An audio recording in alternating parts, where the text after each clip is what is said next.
Welcome back, my dear students. This is Usama Kashwa, your teacher, and I will discuss today the confidence interval. And we will know this is in hypothetical tests. What do we mean by confidence interval? What do we mean by the word confidence interval? Okay, so I will go first to the our own curriculum here. Then we'll go. So actually, the confidence interval is a value or a range of values between the positive and negative. It gives me to the degree of extents to how far I depend on the results in a range. So like that, when I tell you how to calculate the confidence interval and what is the formula that we use for calculating the confidence interval. Okay, let us move on to here it is. So like as example in front of you now, as you see in front of you, this is how we will calculate the confidence interval, the relationship. And let me show you now. We are sharing the screen. So here we have it now, x bar plus or minus 1.96 s divided by the root of n. And let me tell you everything here. What is everything? So we will go through it. So we will say here that x bar, as example, x bar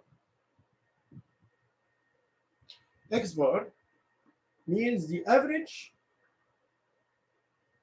of sample. The x bar is the average of the sample. And let me stop sharing so that the board will be large and you can see everything in the board. Okay, so here the average of sample is x bar. And in the same time, we have also the n, which is the sample units, the number of sample. N is the sample. And we have the degree of what we say alpha divided by 2. Okay, two parties that will be like here, we will divide it for 5%. For 5%, it will equals 1.96. When you look at the tables for the alpha equals 5%, this will be 1.96. And we have also the S.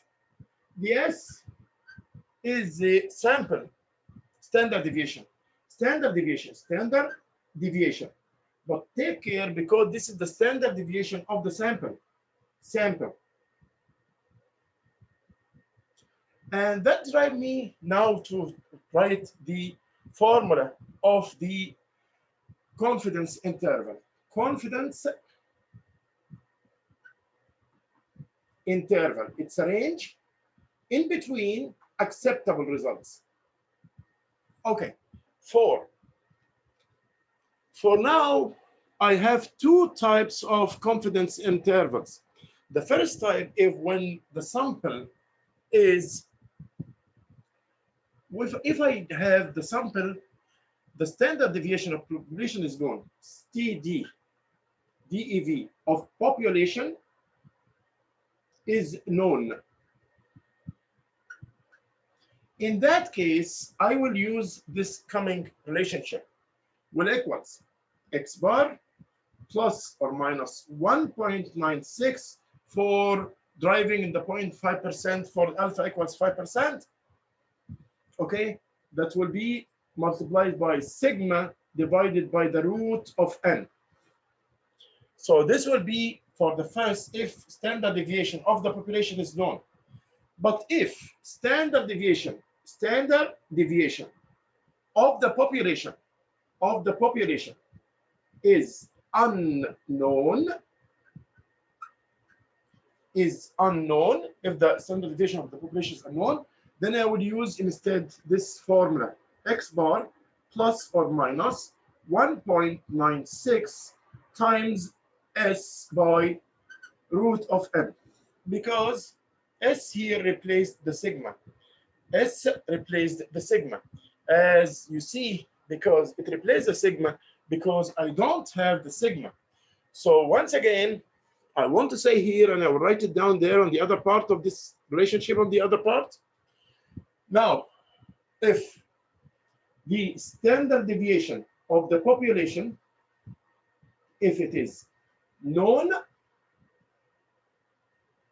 or if it is unknown. If it is known, I will use sigma. The sigma here. The sigma here. I will use this sigma. If it is unknown, I will use this S. I will use this. So if it is known, I will use sigma. If it is unknown, I will use S. And this is the only difference between the two equations or the two formulas. Okay, in this example here, let me go to the example and let me share the screen back so we can know what I'm working on.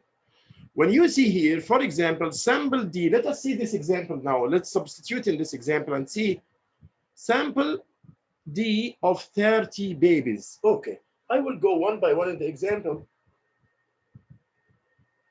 And from each line, I will take something that will help me or information that will help me. Okay, he's saying that a sample of 30 babies. So sample is N. The down letters or the down letters N or the non-capital is for the sample. So it is 30. But for the society, it is N capital. Okay. Or for the population, it's N capital. Okay. Now, he's saying that a sample of 30 babies born in 2013 had a mean weight. Okay. This is mean weight, the average, X bar, is the average of the sample. So it will be X bar. Let me stop sharing so that the screen will be shown. So as long as he said in the sample, that will be X bar. How much is the X bar in this example? Because it's of the sample, I put the bar, okay, X bar. The sample mean, he said in the example that a mean weight of 7.19. So the sample or X bar is a sample mean, sample average, that is equals 7.19. Perfect. And in the same time, for them, he said, with a standard deviation, he's talking about the sample. So as long as he's talking about the sample, then this will be S, not sigma, because they're talking about the sample. The sample standard deviation is 1.4. 1.4. Perfect. And he said also, he wants the confidence interval for alpha equals 5%. And I know from the table that this will be equals 1.96. When I look at it on the tables, it will equals 1.96. Again, I will stop sharing, or I stop sharing already, that's fine. Again, here are the things which I get from the example. Now he said a sample of 30. So N is for the sample is 30. But if it was for the society or the population, it would be N like this, great and capital N. But this is, we are talking about this, the mean or the sample. So it's N is written in the non-capital lower letters and 30, the number of samples. He said that he found that the X bar or the mean or the average in the sample, for that reason, we put X and we put on it above it the dash because it is on the sample. Okay, in the sample, X bar will equal 7.19. That's fine. Okay. While the standard deviation still of the sample, he's talking about the sample, the standard deviation of the sample is 1.4. That's very perfect.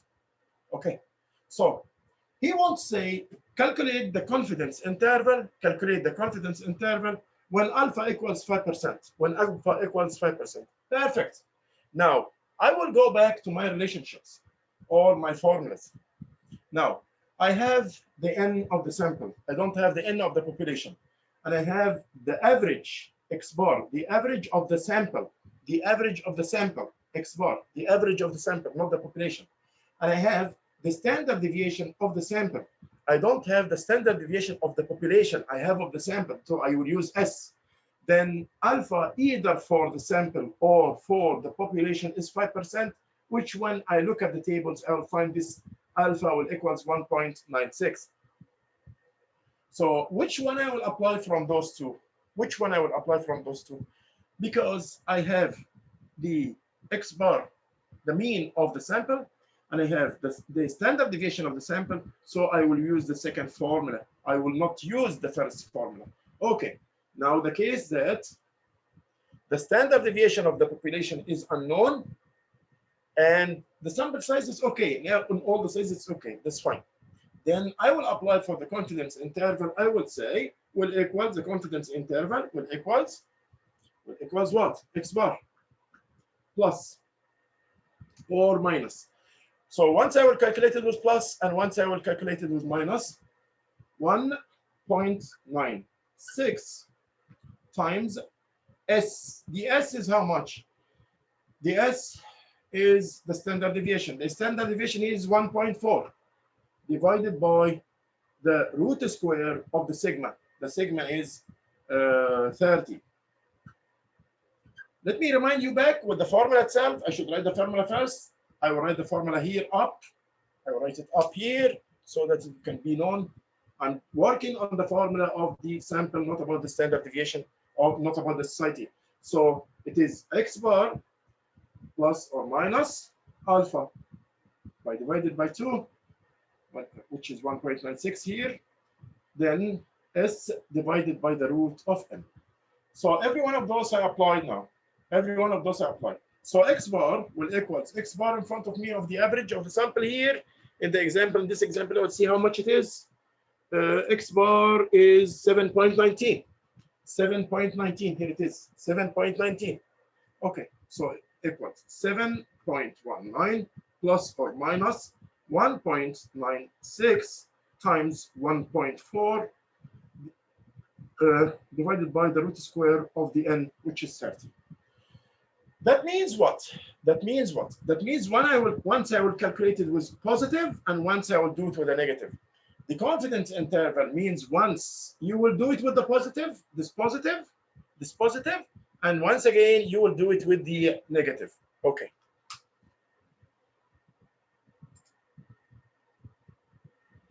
Okay. So that's what we will do it now. Okay. So once with positive and once with negative. Okay. So that means that once with the positive first, the higher value, 7.19 plus 1.96 times 1.4 divided by the root of 30.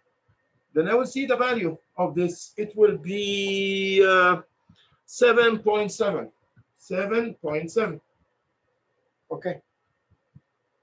When I see also the second part of the second interval will be 7.19 minus 1.96 times 1.4 divided by the root square of 30.